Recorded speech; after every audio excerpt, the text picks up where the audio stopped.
Srimad Bhagavatam 11:10-35 sri-uddhava uvaca gunesu vartamano deha-jesv anapavrtah gunair badhyate dehi badhyate katham vibho.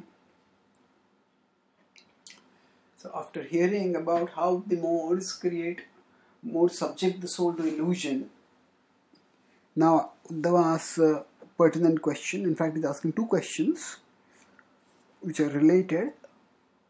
Gunesu vartamano, that even the liberated souls are situated in the material world. Deha-jesv anapavrtah. So now they are also having a body. They are also having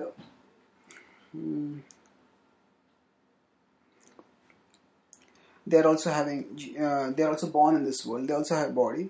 So how do they stay anapavrtah? How do they stay uncovered? How do they stay unbound? Gunair badhyate dehi. How is it possible for the dehi to stay unbound while being in this world? And if we say, because it's possible because the living entity is transcendental, then the question comes up, badhyate katham vibho. And if it was transcendental, then how did it become bound? Oh vibho, oh my Lord, I ask you this question.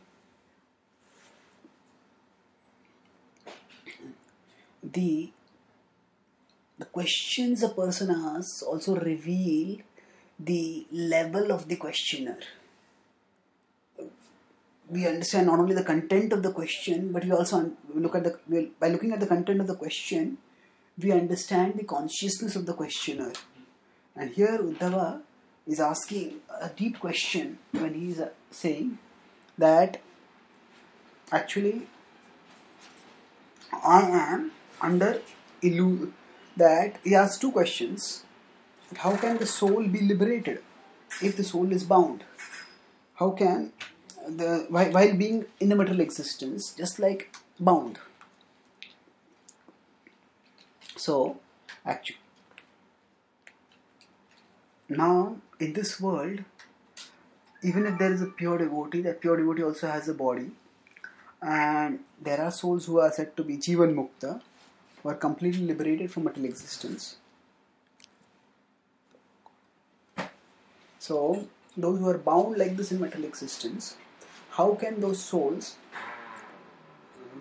discern that someone else is liberated, when externally speaking those souls will also eat, their soul, those liberated, their body will also deteriorate.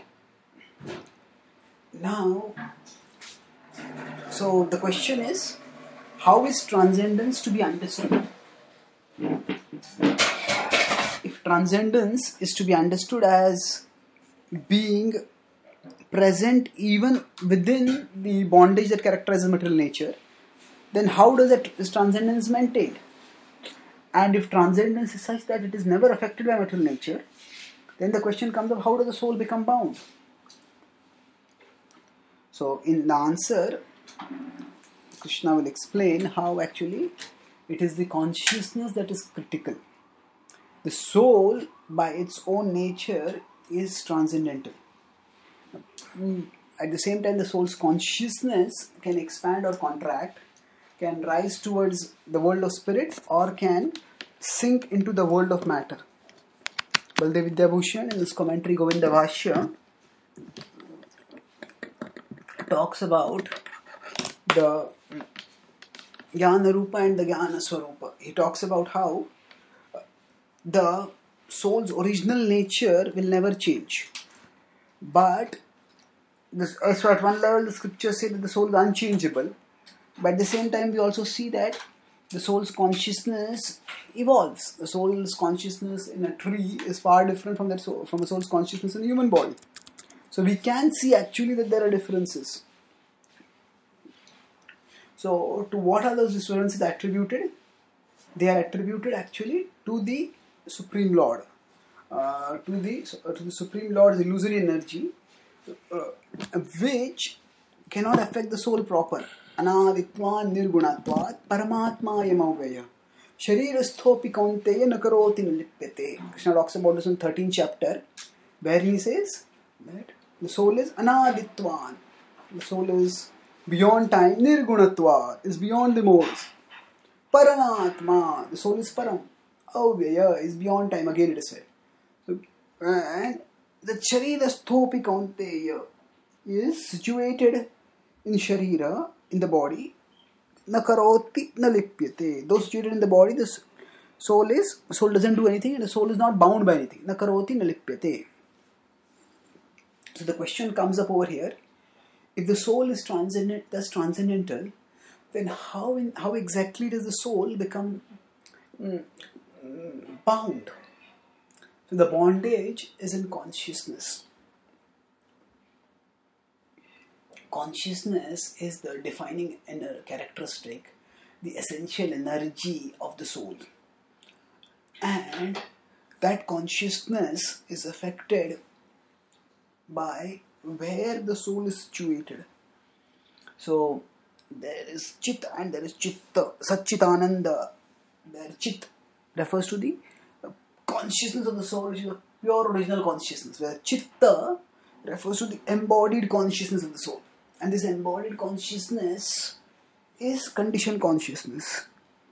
This is a person can observe the world around him, the real world, but if that same person enters into a movie theater and gets absorbed, obsessed, infatuated by watching what is happening in the movie, then from the real world the soul has moved to that person's attention has moved to the real world. And in the real world,